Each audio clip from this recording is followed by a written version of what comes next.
ta'ala wa barakatuh. Tonight's class is on wal-Marjan فيما اتفق عليه الشيخان, Hadiths from Bukhari and from Muslim. The chapter that we read Saturday was the first 3 hadiths from the 5th book, the book of mosques and places of worship. And we took 3 hadiths. The first was that of Abu Dhar, the second was that of Jabir, and the third was that of Abu Hurairah radiyallahu anil jami'. Before we get started, continuing that discussion, even though we gave the general explanation of those hadiths and the most important fawaid that are to be taken from those hadiths, with regards to taking notes, something that many brothers and sisters ask about: how to take notes properly. What's the improper way of taking notes? How to benefit from my notes, etc. Taking notes, there are certain things that are agreed upon by all.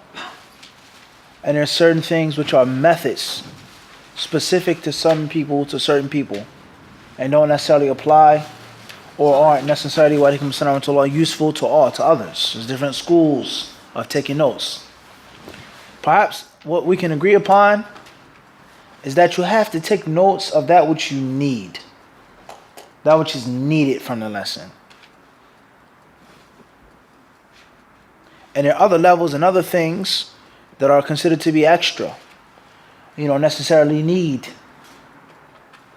So when it comes to that which is needed, then of course the thing which interests you the most, the thing or the reason behind you coming to the class or listen to the class online, thousands of other speakers, lectures, classes, live in person, why come to Hadith Disciple? What's the purpose of you sacrificing your time for Hadith Disciple live stream classes? So perhaps a starting point of what you need is the reason why you're here. I know I can only get this, Hadith Disciple. I can only find this here. So maybe that's one way of starting off. Another way of starting off is that which you know that you're going to forget. You can't remember this. I can remember that, I can remember kada, but I know I won't be able to get this down in a week, a month, let alone a year, 10 years later. So that's one way of looking at what you actually need to write down. Another way is the traditional orthodox way, which is to write down the most important content, what's needed, the basic part of the meal which keeps you from starvation, and everything other than that is extra. Everybody understand this? Water and bread. It's the only thing that you have to give a prisoner. No matter how much weight they lose, but they won't die. They'll survive. Everybody understand this? So as we said before, some people, they prefer that you write down everything. And others prefer that you only write down, as we said, what's needed. And then we differ on what is or what isn't needed. A general way of taking down classes from wal-Marjan is to have a specific notebook just for wal-Marjan. No other speakers, this sheikh, these ulama, this person. This is just for wal-Marjan classes. That's number 1. Number 2 is that you have 2 versions of notes. One version of your notes, if you choose to write down everything, you write down everything, or if not, 80% or 70% of the stuff, the main points, which we'll get to. And then after that, you make for yourself a summarized version of the class, what we call a cheat sheet, a playbook, in which you write down the specific rulings without the detail, without the second or third view, the specific one-liners. Everybody clear on this? And another way is to write down a rule book. Rules. How many rules and principles do we go over in the classes? Fiqh, usul al-fiqh, hadith principles, such as the Sahaba criticized the matan. The companions criticized the actual text and the wording of the hadith. That's a rule that you can write down and you can go back to and refer to and pass down and hand on to someone, share with someone. Everybody understand this? A cheat sheet is the main fawaid, the main masail, the issue. Scholars of Islam, they differ on the salat being broken by someone walking in front of them. The scholars of Islam, they differ on the ruling of a sutra. The scholars of Islam, they differ on the permissibility of this and of that, etc. Everybody understand this? Wise quotes. One thing, learn 10,000 things. That's an example of a hadith disciple quote, a punchline, as they say. The brothers and the sisters, they say, yeah, punchlines. Everybody understand this? You got it or not? That's something you can what? write down, and then expand on it on your own time. Everybody turn this? As far as the traditional way, then of course you have the kitab al-masajid wa mawadi al-salah. Then you have the bab. Then you take down the hadith numbers that we took in class. We took hadith number 298, 299, and 300. Then you write down the main hukum fiqhi that's extracted from all three hadiths collectively. And then you take the dilala of each hadith. The dilala. هذا الحديث يدل على كذا وكذا وكذا وكذا. And then after the dilala, what the hadith actually proves by itself. Not what's in the outside world of the comparative fiqh and the other hadiths. What the Sahaba did, the ijma', the madhabs, but what the actual hadith by itself proves. Based off of the Arabic language, and based off of the usul al-fiqh, and based off of the rules of observation and deduction. And then after that, you talk about masail al-hadith, or al-masail allati tata'allaqu bihadha al-hadith or bihadhi al-hadith. The issues that pertain to hadiths. From them is the issue of making salah in any place. Making salah in the 7 prohibited places. That's a mas'ala, that's an issue. That is not just taken from one hadith, but it's taken from collective hadiths. So for example, the Prophet ﷺ, it says that the spear was placed in front of him. And then after that, the umara, the leaders took it as a practice. هذا الحديث يدل على شرعية الصلاة إلى السترة. This hadith proves the legality of praying towards a sutra. The hadith of Abu Sa'id al-Khudri, when he hit the young boy in the chest and he complained, هذا الحديث يدل على تحريم المرور بين يدي المصلي. هذا الحديث يدل على وجوب رد المار. The obligation of stopping someone from walking in between you and your sutra. That's what that hadith proves. But does that mean that's the actual ruling according to the other texts and evidences? So when you study in hadith, fiqh al-hadith, let alone comparative fiqh, is 2 ways. One hadith by itself, and then you have what? The other narrations as well. So you take one hadith and you study it by itself. What it means, what it proves, what is extracted. Then once you've thoroughly done that, then you move on to the actual mas'ala, the issue of the hadith. What is the ruling on walking in front of someone while they are praying? Imam Ahmed said this. Sufyan al-Thawri said that. Kada, kada, kada. And the correct view, based on what we studied, is ta, ta, ta, ta, ta. So we have a dilalatul hadith. And then we have al-mas'alatul lati tata'allaqu bihadha al-hadith wa bighayrihi. Khairan, inshallah. Then you make the side notes on the margin of the page. That's another way, a method of taking notes, to take notes actually inside of the book. Writing inside of the book and not in the notebook. To write in your book. We spoke about this before, a few classes, what we used to do in Medina. It's to write in the actual what? Book, which saves time, it saves space, and it gives you a more intimate relationship with your book. So instead of looking for this notebook and that book, I have what? Everything inside. And if there's not enough space, then perhaps it means I don't need to take down every single thing, but just those main points. The fawaid, the gharib, kalima ghariba. Naam? Everyone understand this? وهكذا. So the word, it says, وَأُحِلَّتْ لِلْغَنَائِمِ. The word غنائم, you can put on the side, make a footnote, put on the side. Jam'u, jim, ghanima.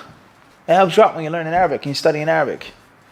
So that's another way of taking notes, is to write in the actual what? Book. And to put down the most interesting, exotic fawaid that caught your interest the most. Along with the main staple things that to be taken from the what? Hadith. And then after time, when we finish a book, we just got finished Kitab al-Salah. So, let's see how many hadiths we have in Kitab al-Salah. We have from Hadith 213 to Hadith 298. Alright? How many hadiths is that? Alright? Starting with 213 to 298. Stopping at 297. That's almost 100 hadiths. So take the classes on those 100 hadiths, summarize it. Everybody understand this? Compress them. Wahakada. There's different ways of taking notes, This is just a little bit. Hopefully maybe we'll do a class or a lecture series just on how to take notes. This is just some of them, some of the ways, some of the methods. And if you put them in practice now, inshallah ta'ala, hopefully you'll see a difference. And when you start taking the small things and putting them into practice, it leads you to what? With the greed and the appetite for more. The appetite for what? for more. And oftentimes we beg for something really big, but we can barely take the little nibbles. Everybody understand this? They call it an appetizer. Mouth watering to make you want to what? Eat more. Everybody understand this? Tayyib, khairan inshallah. So that being said, the narration of Abu Dharr, narration of Jabir, and the narration of Abi Hurairah radiallahu anhu regarding praying wherever you are. Now, the virtue of Masjid al-Haram, Masjid al-Aqsa, the issue of the tayammum as well, etc. We explained that in detail. An-Nawawi rahimahullah, he says,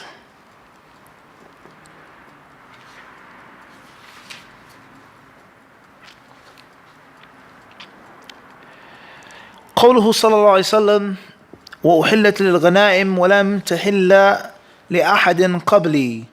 قال العلماء كانت غنائم من قبلنا أو كانت غنائم من قبلنا يجمعونها ثم تأتي نار من السماء فتأكلها كما جاء مبينا في الصحيحين من رواية أبي هريرة في حديث النبي صلى الله عليه وسلم الذي غزوا أو في الذي غزا وحبس الله تعالى له الشمس. When the Prophet ﷺ said,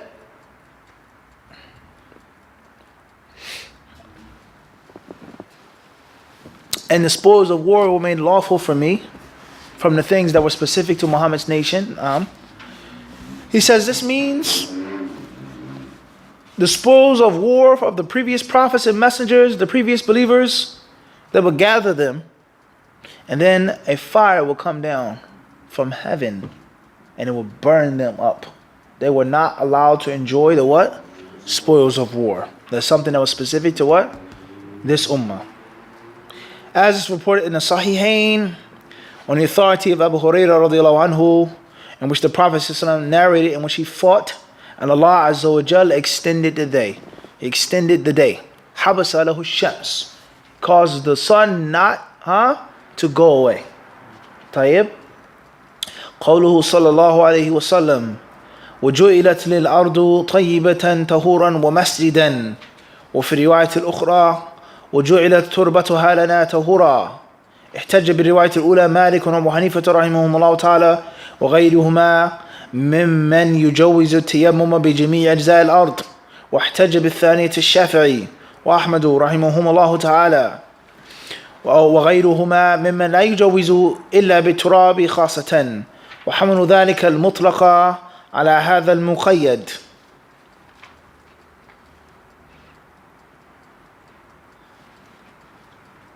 He says here, and when the Prophet ﷺ says that the earth has been made for me as a means of pure, tayyiba, purity, tahuran, clean, cleansing, wa masjidan, and a means of prayer. And it states in another version of this hadith, obviously reading from Sahih Muslim, and the earth, the turba, the dirt, the soil has been made as a means of purification for us. Pertaining to this part of the hadith, one hadith with two different versions, is a fiqh issue. And that is, what can you or cannot make tayammum with? What can you or cannot make tayammum with? Like we studied in Kitab al-Tayammum, when you don't have water, or you don't have the ability to use it because it's too cold, or you're wounded, it's too far, it's extremely expensive, you're going to go thirsty. As we explained in detail, the rulings of when you can make tayammum, the rulings of when you have to make tayammum. What can you make tayammum with? Can you make tayammum with sand on a beach, coast? Does it have to be actual dirt, brown or black soil? Can it be a rock?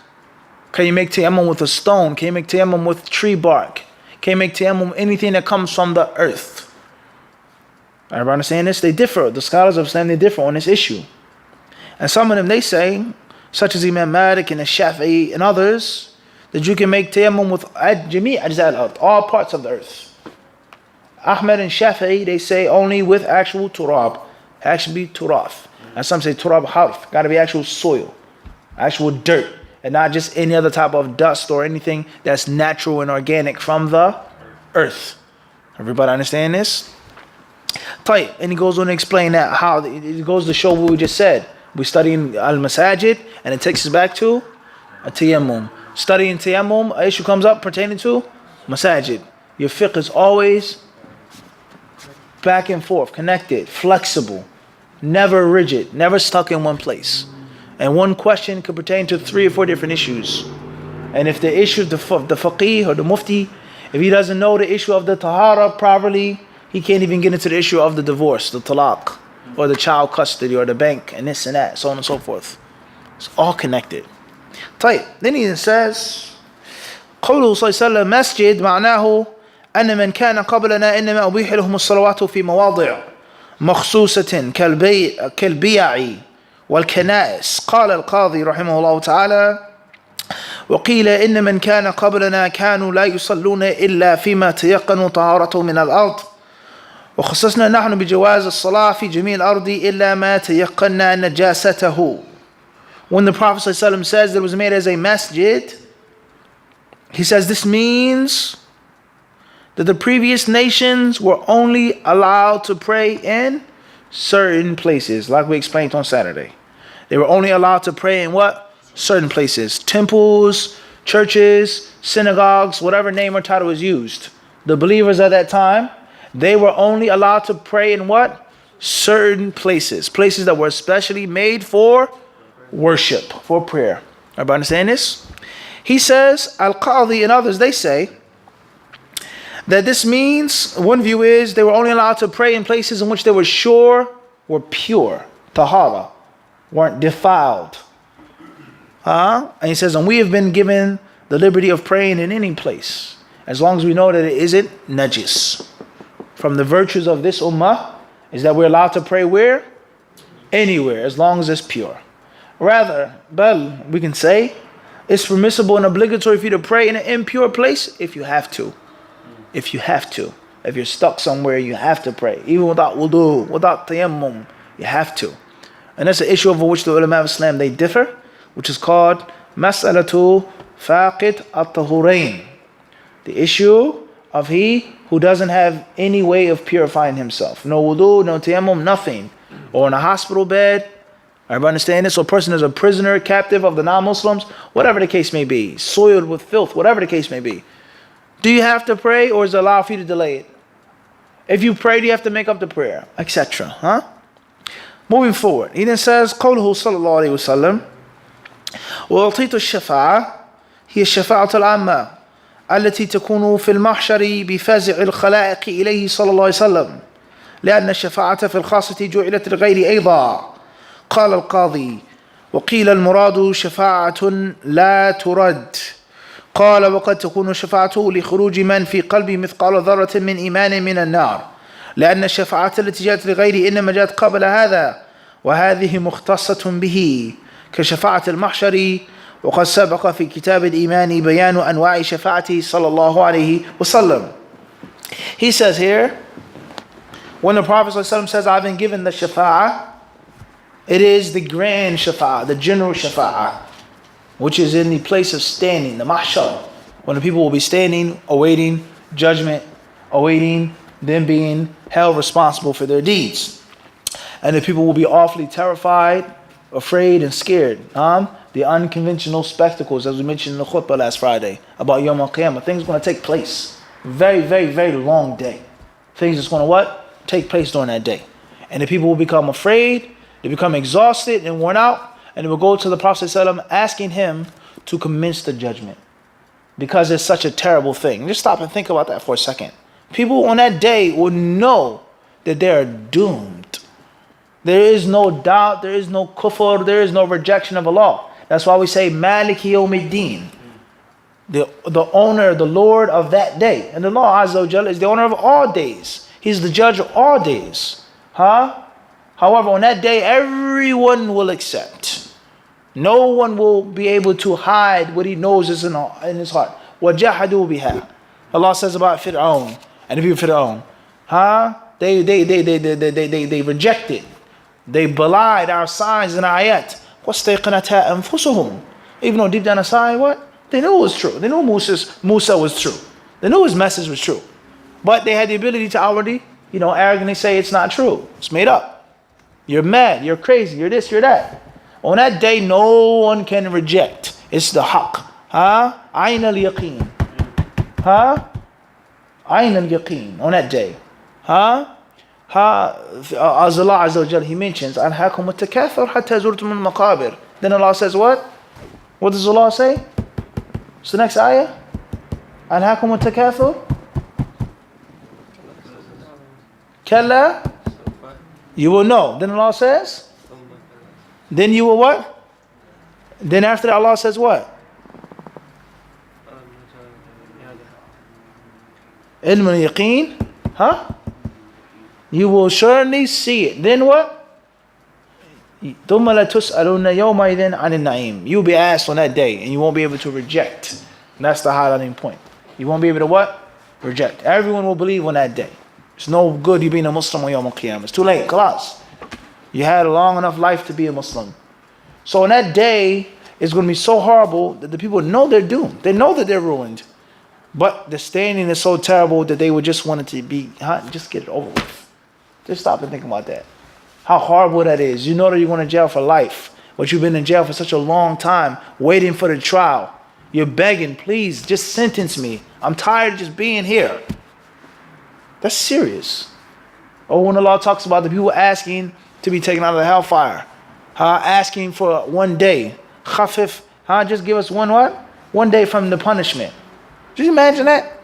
This is so horrible of a situation.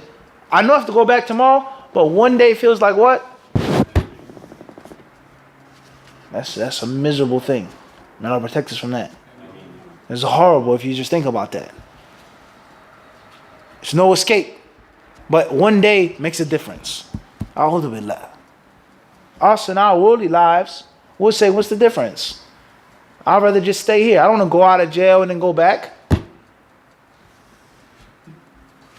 Everybody understand this? Just kill me, get it over with. What are your last words? I don't have no last words. Everybody understand this? We know that you're doomed. You see what I'm saying to you? It's serious. So on a day, they will go to the Prophet and they'll be afraid. All of the creation. And then they will ask him to beg Allah to commence the what? Commence the judgment, which is a means of doom, which they know. But it's going to be such a horrible thing, just the standing on that day. He then says, rahimahullah, giving other opinions and views with regards to certain aspects of the shafa'ah. We previously explained that in Kitab al-Iman. Once more, the theory I just said is proven again. We're studying the Kitab of Masajid, and the issue comes up of al-Iman. That we understand it goes what? Back and forth, back and forth. Moving forward. طيب.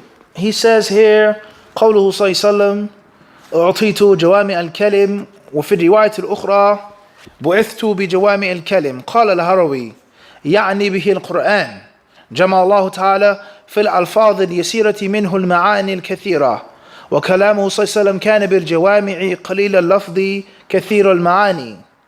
When the Prophet says, and I've been given the jawami al-kalim, he says, and another version says, bu'ithtu, I've been sent with jawami al-kalim. Al-Harawi says, this means the Quran. That the Prophet was sent with the speech that is brief in wording, but extremely deep in meaning. He says that's the Quran. And the Prophet's speech as well had a qalil al-lafz, just a little bit of words, a few words. Kathir al-ma'ani, extremely profound. Could be explained in words or in volumes. He then says, وَقَوْلُهُ صَلَّى اللَّهُ عَلَيْهِ وسلم, this is not in the Sahihain, this is in the Sahih Muslim. He says, وَبُعِثْتُ إِلَى كُلِّ أَحْمَرٍ وَأَسْوَدٍ. And I've been sent to each and every red and each and every black. Red man and a black man. وَفِي رِوَايَةِ الْأُخْرَى, and another version says, إِلَى النَّاسِ كَافَةً, to all of mankind. قِيلَ, some say, interpreting this as فائدة, المراد بالأحمر البيض من العجم وغيرهم وبالأسود العرب لغلبة السمرة فيهم وغيرهم من السودان وقيل المراد بالأسود السودان وبالأحمر من عداهم من العرب وغيرهم وقيل الأحمر الإنس والأسود الجن والجميع صحيح فقد بعث إلى جميعهم. When the Prophet he says this, he says some say what's meant by the ahmar, the red, are those with fair skin. of the non-Arabs, al-Ajam wa ghayrihim, the non-Arabs, whether they're Persians, anyone who wasn't considered of the Arabs. And what's meant by the Aswad, the black, or the Arabs, because of their skin color being brown. Ghalabat as-samara, being dark wheat color. And others, he says, وَغَيْرِهِمْ مِنَ السُّودَانِ, and others with black or darker skin. And some say what's meant by al-Aswad are those with dark skin. وَبِالْأَحْمَرِ, the red, those of Arabs and other races and backgrounds. And some say the red mean all of human beings, and the black meaning the jinn. I know he says all of these interpretations are correct. They're all correct because the Prophet was sent to what? No, not all of mankind. Man and jinn. Man and what? And jinn.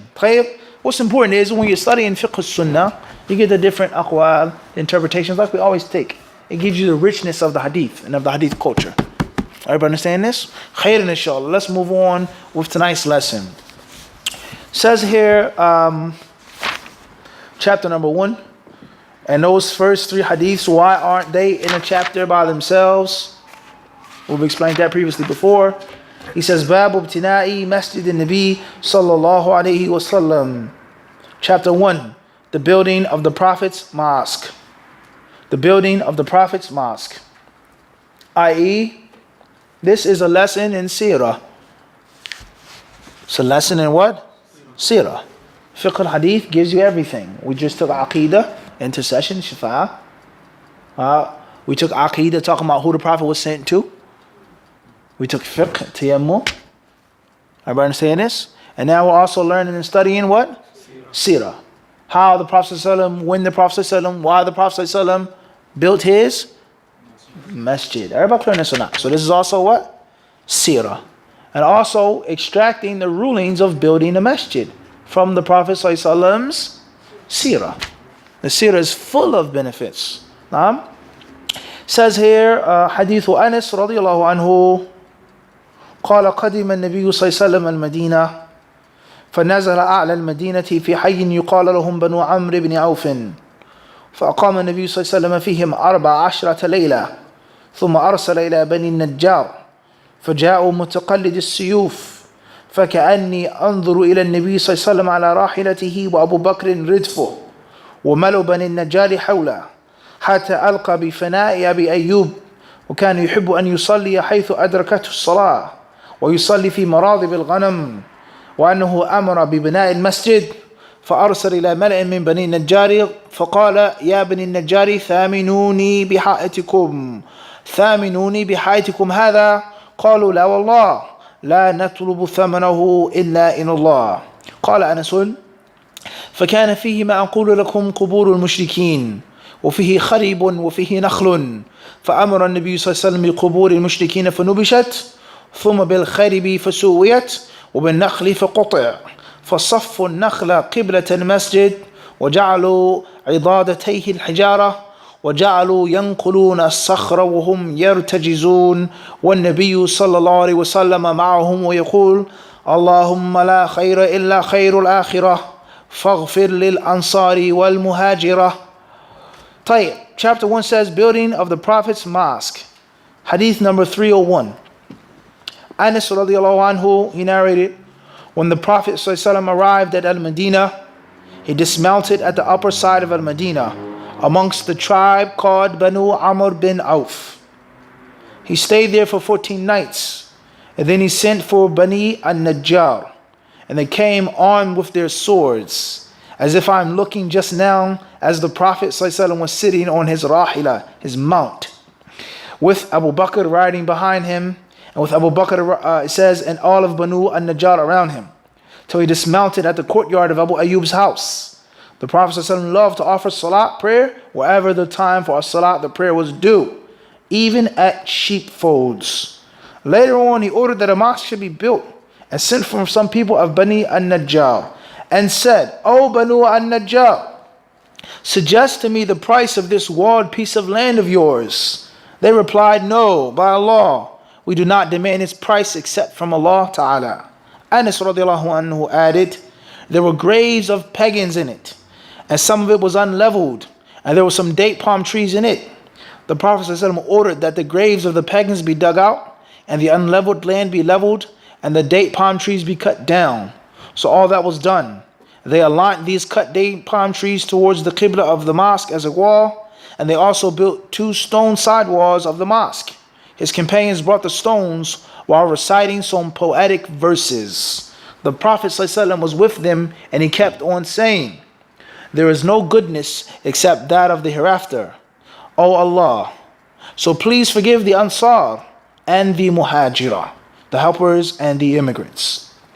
So the hadith, this beautiful hadith, a short but beautiful story, shows us one of the ways and one of the original, simple, basic concepts of how and when and why, or how and when the Prophet ﷺ built his masjid. How he what?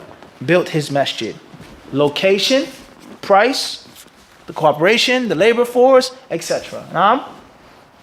How and when the Prophet ﷺ did what? Built his masjid. So the main fiqh ruling, if we're talking about fiqh al-hadith, but this, our class is not a class of fiqh. This is not a class of fiqh. We're not studying fiqh. We're studying hadith. And whatever subject comes up, Iman, Aqidah, Tawheed, this, that, etc. Everyone understand this? So there doesn't necessarily have to be a main fiqh issue pertaining to this hadith, because we're not in a class of fiqh. Everyone understand this? But if you wanted to take one, you could say the main fiqh ruling is the recommendation of building a community center. And one may even say the obligation of building a community center. Something that is mandatory, that is necessary, is a masjid. And not just a masjid, but a community center. Whether it's a center, a huge building, a center, or a masjid in which other things take place inside of the masjid. Everybody understand this? Washing of the body, funeral prayers, congregational prayers, sermons, marriage counseling, marriage, divorce, custody, sports activities for the youth, parties, walimas, aqiqahs, sisters events, etc. Everybody understand this? And the Prophet said he knew this was a central an integral part of unifying the Muslims in Medina. They needed a home base. They needed a what? Home base. Everybody understand this? Khayr, inshallah. Many other fiqh issues as well, such as the permissibility of buying and selling in Islam. That it's permissible to buy and to sell. And it is not haram, nor is it disliked, it's not makruh to buy and to sell. So Muslims today may say, you shouldn't buy and sell. You should just focus on ibadah. Just be in the mosque, pray, don't buy, don't sell. As hadith also shows us the permissibility of buying and selling between a virtuous person and his subjects. The imam, the leader, and those who are following him and beneath him. Hadith also shows another fiqh issue, is the permissibility of debating on a price. Of bargaining on a price. Thaminuni. Give me. Shoot. How much you going to sell us for? How much you going to sell us for? How much? You go back and forth. And it also shows us another fiqh ruling, the permissibility for a person to what? Compromise. For a person what? To compromise and give up his rights. And say it's yours. Tafaddal. You got it. I don't want anything for it. Your money is no good. Everybody understand this? Also shows us the permissibility of building a masjid or a graveyard that is no longer functional. A graveyard that is old and ancient, but one of the two has to go. Which is first? The graves and the masjid don't mix, as Ibn al-Qayyim rahimahullah ta'ala explained. It says graves and masjids in Islam never mix. Water and oil, they don't mix. Cats and dogs, they don't mix. Either the masjid stays and the grave goes, or the grave stays and the masjid what?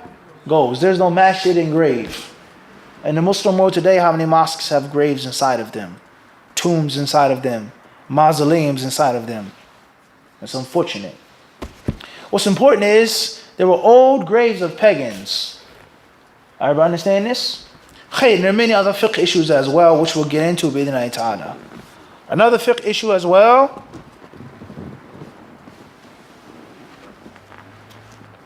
is the permissibility of what? Saying certain types of chants. Certain types of what? Chants. Was the Prophet ﷺ a poet? Kalla. No, he was not. Was he allowed to say poetry and read poetry? No, he was not. Allah says, we did not teach him poetry, nor is it necessary for him. Allah tells in Surah Al-Shu'ara, it's unnecessary for him. The Prophet was never a poet.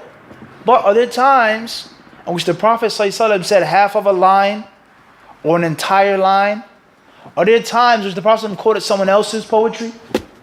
Are there times which the Prophet ﷺ said things in a rhythmic, melodic tone, but it wasn't actually on a specific wazn, the actual scale of a poem? Everybody understand this? Just like in English, different types of what? Poems, different ways. It's just a system. Poetry is a system. Everybody clear on this or not? So this hadith teaches us an issue pertaining to a nasheed. A nasheed. Are a nasheed permissible? Many brothers, they do videos and they have a nasheeds playing. Khutbah classes, the introduction to their video, they play a nasheeds. Some people's videos just total anasheeds. Some say anasheeds are haram, bid'ah. Some say anasheeds are permissible, totally. Some say some are and some aren't, depending on what's being said, depending on the voice, depending on musical instruments, depending on synthesizing and so on and so forth. Now, what's important is the general concept of the permissibility of doing some type of rhythmic quote or chant. Everybody understand this? And we say chant, we're not talking about no monk chant or no Sufi type of Buddhist chant. Everybody understand this? But we talking about somebody working, as we explained before. In our American culture, a chain gang. Things may be different now, but back in the day, people worked on a chain gang. Hard prison labor. Cold, hot, breaking boulders. Everybody understand this? A gulag in the Soviet Union. Or even in America's reality, in which you're working for hours, breaking rocks, cutting down trees. Is extremely burdensome labor now, extremely. And you have to have some type of quote or chant to do what? To lessen the pain, the hardship. We don't have to go. Maybe, this is a problem we always find here in our classes, is that we make cultural references, and oftentimes we're what? Exactly, with the head movement, Samuel, the Bali, the head. And we just like, what? Don't know what's going on. Let alone Arabic, Islam, Hadith, knowing, but our own what? American culture. Many of us, you may look, what's a chain gang? What are you talking about now? You reference it, it's a reality. You get locked up in New York City and they ship you out to what? The Midwest to do your prison sentence. Literally, your family can't see you. Your friends can't see you. And you have to be outside working hard labor. Not community service, picking up some trash with a pooper scooper or something like this. No. It was slavery because you're in prison.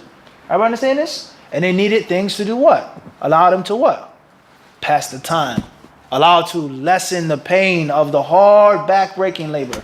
Everybody understand this? So this hadith, the Prophet, when they were Sahaba, they were carrying what? Sakhra, a boulder, rocks. And the Prophet said, he said this, Allahumma la khayra, Allahumma la aisha illa aishul akhirah. Faghfir lil ansari wal-Muhajira, which clearly what? Rhymes. Everybody understand this or not? So the details of poetry, the details of singing, rapping, making music, we discussed some of that before in a few classes. This is one of the bases of this. The permissibility of saying something that what? Rhymes with rhythm. That's the asl. What you say, your lyrics, beats, different story. Everybody understand this? Men singing to women, women singing to men, slow jams, Abdul Qawi. That's a whole different what? A whole different story. Everybody understand this or not? But this is a what? This is a foundation of the issue. Everybody clear on this or not? Because some say nasheeds are bid'ah. Haram. You can't make a nasheed. What's a nasheed? Or you can't say poetry. Or even deeper than that, with regards to prejudice, tribalism and racism among many Muslims. Arabic poetry is fine. Urban street poetry? No. You can't say that. It's haram. Astaghfirullah. You can only say the poet from the times of the mushrikeen, but you can't quote a street poet. What's the difference? If it's wisdom, and if it's not foul lyrics, what is the what? What's the difference? They were mushrikeen, pagans, who worshipped idols, said Allah had daughters, the angels, buried their daughters alive. Let's quote them. The people today, they may be Muslim or this and that. No, you can't quote them. Everybody understand this? That's hypocrisy. That's what? Hypocrisy in itself. With regards to urban culture being bad and negative. Eastern culture, suburban culture, this culture, that's okay. Everybody understand this? Unfortunately. But it's a reality that we live in, So this is a foundation of those issues. Everybody clear on this?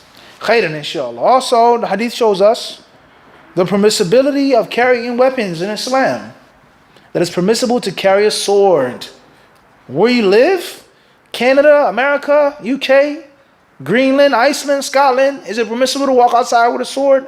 That's a different story. But the Islamic Sharia proves that it's what? Permissible to have a weapon, to be armed. The right to what? Bear arms. You harming somebody, killing someone, murdering someone, that's a different story. The sword has never ever killed anyone. Guns don't kill people. People kill people. Everybody understand this? People drop bombs on human beings and blow up everybody to smithereens. Man, woman, and what? Child. Who's going to get affected by these bombs when we drop them? Or to drop incendiary bombs on a wooden city in which most of the houses are made from wood at nighttime without warning. That's not a violation of the Geneva Convention? That's not genocide or terrorism? Who's going to get burnt from hundreds of feet below? Who? Does the bomb discriminate who it drops upon? So that's the hypocrisy that we live in today. Muslims are terrorists. Islam is a terroristic religion. How many people have died in one war? How many wars did the Prophet fight? How many people died in his wars? And how many people died in World War I? Civilian casualties in Vietnam. How many? The numbers aren't even accurate. I'm understanding this? Poor villagers that had nothing to do with communists were burnt alive, blown to pieces, the bits. Everybody understand? Then they make a movie about it or a song about it. And you go see it. Oh, that was a cool movie. This is somebody's real life. Everybody understand this? So human beings are the oppressive ones. They use things to kill people. Swords are what? Harmless. They don't bother anybody. It's a piece of steel. The gun is a gun. You can use it for target practice. You can hunt an animal, or you can hunt a human being. Waliyadu billah. Everybody understand this? So it is very important for the Muslims to get out of this concept. If a brother has a knife or a gun or a license, oh, you're violent, or you're a militant Muslim. Everybody understand this? Guns don't what? Don't kill people. Stupid, foolish human beings kill people that play with guns and don't respect the weapon or have ego trips when they have weapons and think they're tough in our culture as well. Everybody understand this? So this is very important to understand this. There's nothing wrong with having a weapon with those conditions. You misuse a weapon, something's wrong. Everybody understand this? Islamically misuse the weapon, let alone misusing the weapon in the land and the place in which you what? In which you live. And this is the mentality of the kuffar themselves. That's why no matter what restrictions they put on guns and this and that is in the Constitution. The right to bear arms. Everybody understand this? And they try to restrict certain things with regards to crime and violence and things like this. But the sheer fact of you having a weapon and using it properly and not having the type of record, it's something they can't take from you. But the Muslims have become ultimately scaredy cats, afraid of the kuffar to an extreme. And whenever they see women, astaghfirullah, what are you doing? And these people that came to the Prophet were what? Mutaqallid as-siyuf.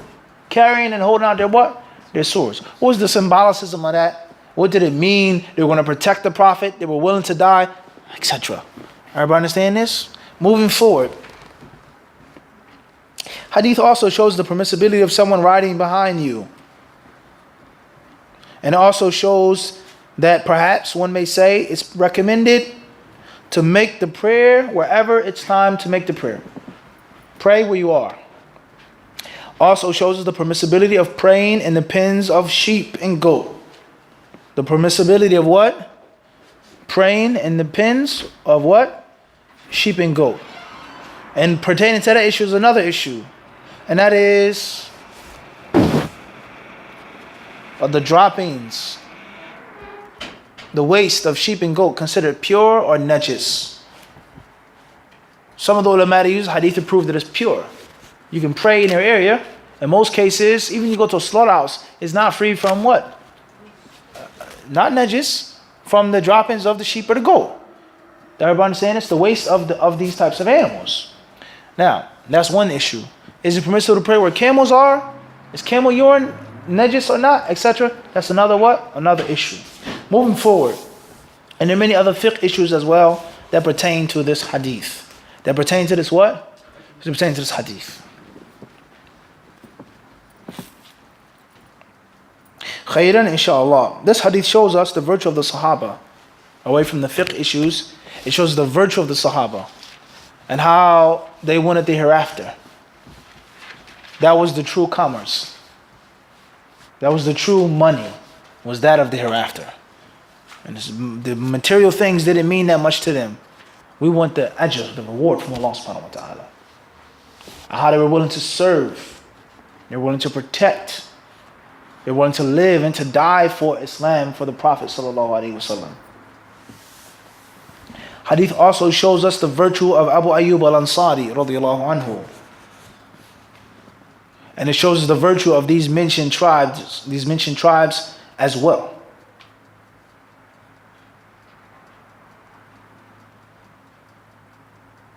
This hadith is also quoted in the Sahih of Imam al-Bukhari and Kitab al-Riqaq, the book of heart softening narrations, as we explained in Philadelphia a few years back, maybe a year ago. Heart softening narrations, in which the Prophet ﷺ says, Allahumma la khayra illa khayrul akhirah. Oh Allah, there's no good, there's no true good except for that in the hereafter. Faghfir lil ansari wal muhajirah. So forgive the Ansar, O Allah, and forgive the Muhajirah, showing us the virtue of the Ansar and the Muhajirin. And the reason why they put this in the concept or the book of heart softening narrations is that the true life is only in the hereafter. So you stop and you think about that, what you eat, what you drink, what you enjoy, what you go through, what you experience. It's supposed to soften your heart and to realize that these are just playthings that we have. It's not the real goodness. It's not the real true life. And at the dunya, whether we can understand it or not, because of our greed and our blocked and clogged senses that we have because of sin, heedlessness, living with the kuffar, hearing church bells, seeing uncovered men and women, homosexuals, alcohol, music, this, all the haram stuff that's become, we just desensitized to. Many of our senses have become clogged. Some of our senses are totally blocked.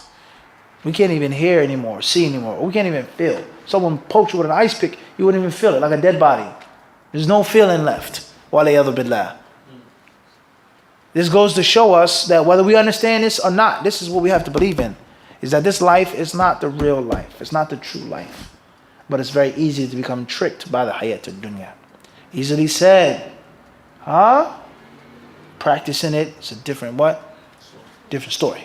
And of course there's a balance in that as well. Doesn't mean it's haram to have nice things in the worldly life, as we've explained in the book of Az-Zuhd, wal-Riqaq or Raqa'iq, in Sahih Muslim. We explained that in detail. Is that having nice things doesn't mean that you don't realize the worthlessness of the dunya, or have quality things. Doesn't mean that. It's haram to have unlimited. It's haram to have the best. It doesn't mean that. Especially if you have what? Mission that you're carrying out. And you're trying to put forth. Khairan, inshallah. Next chapter, chapter 2, the author says, Bab Tahweel al-Qiblati min al-Qudus, كذا القدس قدس إلى الكعبة.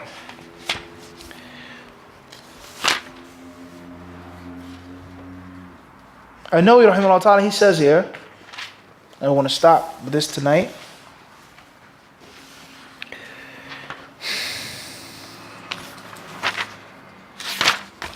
قوله صلى الله عليه وسلم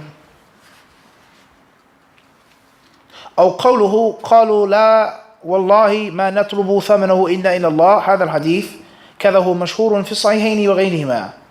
وذكر محمد بن سعد في الطبقات عن الواقدي إلى أن قال قوله فيه نخل وقبور المشركين وخرب. قال الخطابي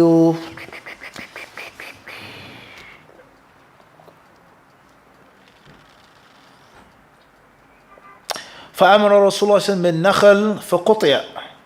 He says when the Prophet صلى الله عليه وسلم commanded for the palm trees to be cut down, فيه جواز قطع الأشجار المثمرة للحاجة والمصلحة لاستعمال خشبها أو ليغرس موضعها غيرها أو لخوف السقوط على شيء تتلفه أو لاتخاذ موضعها مسجدا أو قطعها في بلاد الكفار إذا لم يرجى فتحها لأن فيه نكاية وغيظا لهم وإضعافا وإرغاما. An-Nawawi rahimahullah ta'ala, he says, when the Prophet ﷺ commanded for the date palm trees to be cut, Lutfi, to prove our theory of deduction, observing, and deducing, he says this part of hadith shows the permissibility of cutting trees that produce fruit. Cutting down these trees for a need, a haja. I.e. the asl is the impermissibility of what? Cutting down a tree. And cutting down a tree that bears what? Fruits. The asl is that it's something that's prohibited. It's a means of waste. It's a means of destruction. But he says this story, this hadith teaches us that it's what? If there is a need. If there's a need. Such as, he says, first and foremost is lumber, wood. You need what? You need wood to build. Huh? He says, or planting more trees. Or fear that the tree will fall down and cause destruction upon what you're building. Or taking this land as a masjid. Making a what? A masjid in the middle of this area, or this park or forest. Cut down the trees and make a what? A masjid. He says, or, this is what Noe says, cutting down the trees and the lands of the kuffar when we fear that it cannot be conquered. When the land cannot be what? Taken. He says here, because this is a means, he says nikaya is a means of what? Enraging them. Huh? It's a means of what? Causing them severe what? Anger and rage. Huh? And also weakens them. And it's a means of what? Irgham. To mentally, psychologically destroy them. Everybody understand this? This is what Noah said, huh? Not me. Islam means what? Peace. Unfortunately, Allah musta'an.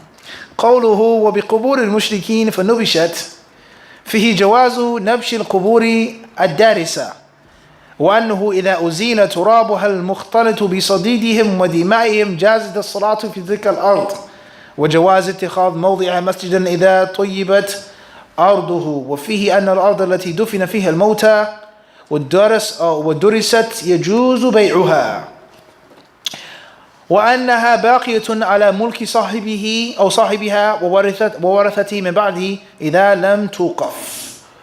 He says here, when the Prophet ﷺ ordered for the graves to be up-leveled, to be removed and taken away, it proves the permissibility of removing ancient graves. Graves that are totally what? Gone. The corpse, the body, the bones are totally gone. Everybody understand this? He says, وَأَنَّهُ إِذَا أُزِيلَ تُرَابُهَا الْمُخْتَلِطْ بِصَدِيدِهِمْ. Listen to this, it's very interesting. He says, and if the dirt that was mixed with their pus and blood is removed, then it's permissible to make salah in that place. I.e., blood and pus being considered najis to An-Nawawi in his method. Once more, from one thing, learn what? Other things. Now you might ask yourself the question, if the graves are so old, كيف الصديد والدم الدماء? What's the trace of blood and pus if the graves are what? Totally gone. Everybody understand it's totally what? Totally gone. So the issue of al-istihala, of najasa going away by itself, najasa drying up, najasa turning into ash, that's the issue of khilaf among the people of knowledge. So let's say hypothetically that's not what Noe believes, that the najasa can go away by itself. Play it, no problem. This goes to show you the lack of practicability or practicality of many fiqh views and madhabs. How is the blood and the pus even a concern? And the graves are what? Darisa, aslan. What's the purpose of that? Everybody understand this? That rigidness in fiqh. And then the Prophet speak because of something that was there years ago or something that is actually fresh there at the time. Actual blood, a body, a corpse, something that's najis. What happens to the body after years? Everybody clear on this or not? Moving forward, An-Nawawi rahimahullah ta'ala, he then says, and the permissibility of making it a masjid as long as the earth is tayyibah, is clean, tayyib, as we just explained. Now, then he speaks with regards to buying and selling and how a person keeps the land and the property and his heirs as well, as long as he doesn't give it as waqf, donate the land. we're studying the book of Masajid and we come up with issue of buying and selling, or inheritance, or al-waqf, which is a separate book of fiqh in itself. It's a separate chapter of fiqh is ahkam al-waqf, the rulings of making an endowment. I've donated this land. It is unlawful to be bought. It's unlawful to be sold. It continues. It's something that isn't supposed to be passed down. It's a donation, a charitable endowment for eternity. Everybody understand this? That's a separate issue of what? Fiqh. So those who say that it remains, even after a long time, this hadith proves that it's still what? It stays in the bloodline. Everybody understand this? Khairan inshallah. Then he goes on to say, قوله وكانوا يرتجزون فيه جواز الارتجاز وقول الأشعار في حال الأعمال والأسفار ونحوها لتنشيط النفوس وتسهيل الأعمال والمشي عليها. واختلف أهل العروض والأدب في الرجز هل هو شعر أم لا، واتفقوا على أن الشعر لا يكون شعرا إلا بالقصد، أما إذا جرى كلام موزون بغير قصد فلا يكون شعرا، وعليه يحمل ما جاء عن النبي صلى الله عليه وسلم من ذلك لأن الشعر حرام عليه صلى الله عليه وسلم. He says here, when they used to, he says وَكَانُوا يَرْتَجِزُونَ, as we explained, they used to take this, they were chanting, saying these lines when they were working. It says the permissibility of this and saying poetry and lines of poetry, rhythmic, melodic things when a person is working. When a person is what? Working, i.e. working what? As we said, hard labor. He says here, and also traveling. When you on the what? On the road. It was me and a brother from America and a British brother once. So we got on the road, we were driving. And me and other brother, we start implementing the sunnah, making irtijaz. So the British was like, what the heck is this? What are you guys doing? Astaghfirullah. We were driving, we were on the road, we were making a road trip, driving for 4, 5, 6 hours. You can't just sit there drinking a cup of tea. Everybody understand this? When you're with brothers in the car, by yourself, a different story. You can read, you can recite, you can make review. You may teach somebody in the car. To G's, ashab al-sayyara. You may give somebody ijazah in the car. But for the normal person, you have to what? Get some type of permissible what? Entertainment. When you're what? When you're driving. That's why a road trip is nothing like a road trip. You get to learn your brother, you get to know your brother, and you build a true bond what? With your brother. Everybody understand this? He says here, لِتَنْشِيطَ النُّفُوسِ. Pay attention. He says, وَنَحْوِهَا. Things like this. That making this isn't restricted just to traveling or hard work. He says what? وَنَحْوِهَا. And things like this. For what purpose? He says, لِتَنْشِيطَ النُّفُوسِ. To energize the people. And also, وَتَسْهِيلُ الْأَعْمَالِ. And to make the work what? Easy and simple upon the people. As we just explained. I'm not bringing you anything from what? My pocket, I'm not bringing anything from what? What is the hadith? But your understanding, is that the understanding of the ulama? This is Nawawi's kalam. Tayyib. He then says, wal-mashi alayha. And walking, and being in time. Having a rhythm in your what? In your work. Then he goes on to speak about another issue with regards to poetry. With regards to this, is it considered poetry or not? Why did he even bring up this issue? Because the Prophet said him what? Was not a what? Poet. And it was haram for him to say poetry. So some of them say if you say something without the intention of poetry, then it's no longer what? Poetry. Some ulama say if you quote from someone else, it's not poetry. Or if you say one line or two lines, it's not necessarily what? Poetry. هل أنت إلا إسبع دميتي وفي سبيل الله ما لقيتي. This states in Bukhari and other places as well. There's a line in which the Prophet said he rhymed. Everybody understand this? He what? He rhymed. So they have to have a certain understanding and interpretation of those narrations to show that the Prophet did not and was not and has not given or made what? Poetry. Whether it was someone else's poetry, whether it was half of a line, whether الكلام غير موزون أم بغير قصد إلى آخره حتى يعني يصير توفيق بين هذا وبين ذاك. The Prophet ﷺ was not a poet, and it was unnecessary for him to recite poetry. قوله إن النبي صلى الله عليه وسلم كان يصلي في مرابض الغنم قال أهل اللغة هي مباركها ومواضع مبيتها ووضعها وضعها أجساد على الأرض للاستراحة. قال ابن دريد ويقال ذلك أيضا لكل دابة من ذوات الحوافر والسباع واستدل بهذا الحديث مالك وأحمد رحمهم الله وغيرهما ممن يقول بطهارة بول المأكول وروثه، وقد سبق بيان المسألة في آخر كتاب الطهارة، وفي أنه لا كراهة في الصلاة في مراحل الغنم بخلاف أعطان الإبل، وسبقت المسألة هناك أيضا. Last but not least, as we said before, it shows the permissibility of praying in the place of goat and sheep. This faida pertains to who? Who really needs this faida? Farmers or shepherds or butchers or brothers on Eid Adha. It's time to make salah. We're at the farm, we're at the slaughterhouse. Can we pray here or not? I got some of it on my shoes. You slaughtered the goat, you got some green stuff on what? On your shoes. Is it permissible to have to wash my shoes or not? So this is something that's tangible. It's something that's what? It's very tangible. Especially anyone who's ever slaughtered, he knows this. Your clothes are clean, and then you look, you got a little bit of something on you. All right, back on this. He says the permissibility of praying in these places. He says, first and foremost, he says Imam Ahmed and Imam Malik and others, they use this hadith to show that the urine of an animal that is consumed, this flesh is consumed, its urine and its excrement is what? Tahir, pure. As long as the animal is what? Consumed, such as sheep, goat, cow, camel, anything else that's considered to be what? Ma'kul al-lahm, and which is lawful to eat the what? Its flesh. And the opposite of an animal whose flesh is not eaten will be considered to be najis. Alright, on this? So you're in a park, it's the Eid, and there was geese in the park. There's droppings everywhere. You put down a prayer rug, you walk in and you step in it. Can you eat a goose? It's permissible. A dog, a cat, another type of animal whose flesh you cannot eat is what? Impermissible. Everybody clear on this or not? Hadith talks about the sheep, and they extend it to other animals based off of a qiyas that they make. Everybody understand this?